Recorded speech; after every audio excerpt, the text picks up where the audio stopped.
Hai guys, kembali lagi nih bersama Rifasi dan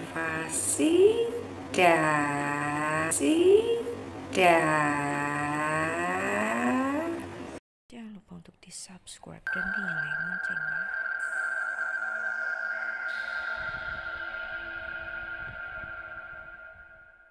So guys, hari ini Liva bakal ngebahas kasus pembunuhan yang paling mengerikan. Dan kalian nggak bakal nyangka pembunuhan ini itu dilakukan oleh seseorang yang sangat-sangat terkenal.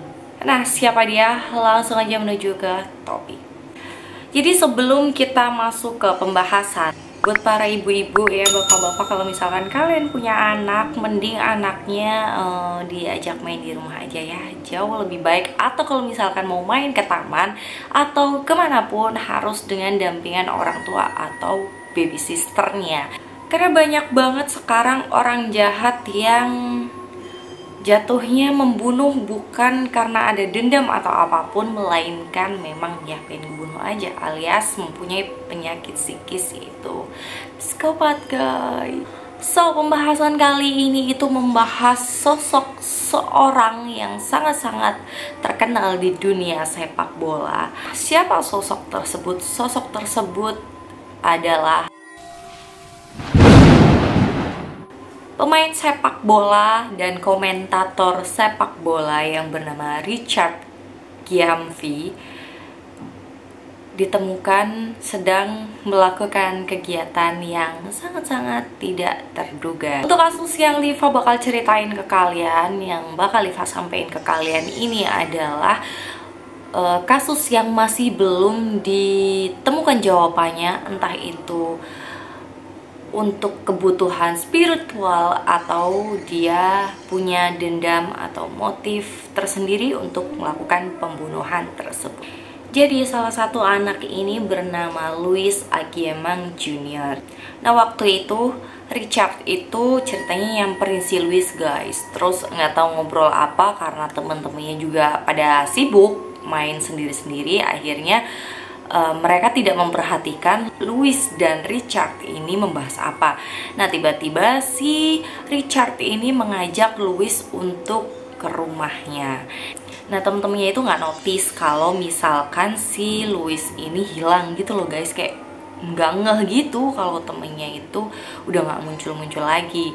Nah, beberapa hari kemudian karena si Louis ini dicari oleh orang tuanya, dan akhirnya orang tuanya itu tanya ke sana kemari, dan akhirnya salah satu temen dari Louis itu memberikan informasi bahwasanya mereka itu melihat Louis terakhir kalinya itu masuk ke dalam rumah Richard. Nah, kebetulan banget mereka itu kayak satu kampung gitu. Jadi mereka akhirnya mendatangi rumah Richard. Nggak tahu punya firasat seperti apa, orang tuanya ini ngajak orang-orang sekampung untuk kayak gimana ya, ngelabrak, bukan ngelabrak, kayak apa ya namanya, kayak ngedobrak, apa sih? Kalian selama ini ditipu dan dibohongi.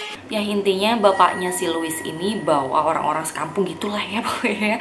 Nah, dia itu bawa orang-orang sekampung ke rumah Richard Gyamfi. Jadi kayak, permisi, assalamualaikum, jadi gitu lah, ngerti kan ya maksud Liva? Kayak kalian harus memainkan imajinasi kalian. Jadi pada saat itu awalnya si Richard Gyamfi ini biasa banget, kayak ya udah silakan masuk gitu kan ya. Waktu dipersilakan masuk orang-orang nih ke dalam rumahnya Gyamfi, tidak ada hal-hal yang mencurigakan sama sekali, dan tidak ada kayak hal-hal yang menjurus bakal terbongkarnya semua rahasia yang dimiliki oleh Richard Gyamfi ini. Dan ternyata bapak dari Louis ini melihat kayak salah satu ruangan yang dikunci sama Richard Gyamfi ini, dan bapaknya ini meminta untuk ayo buka ini pintu gitu kan. Si Richard Gyamfi ini menolak dan kayak ngeles gitu loh, kayak kuncinya hilang, nggak tahu kemana. Akhirnya orang-orang sekitar atau orang-orang yang datang ke rumahnya Richard ini kayak udah emosi banget karena banyak alasan gitu kan. Pintu yang tadi alasannya si Richard tuh kuncinya nggak ada, didobraklah sama bapak Louis dan orang-orang yang ada di situ. Akhirnya di situ semua terkuak, guys.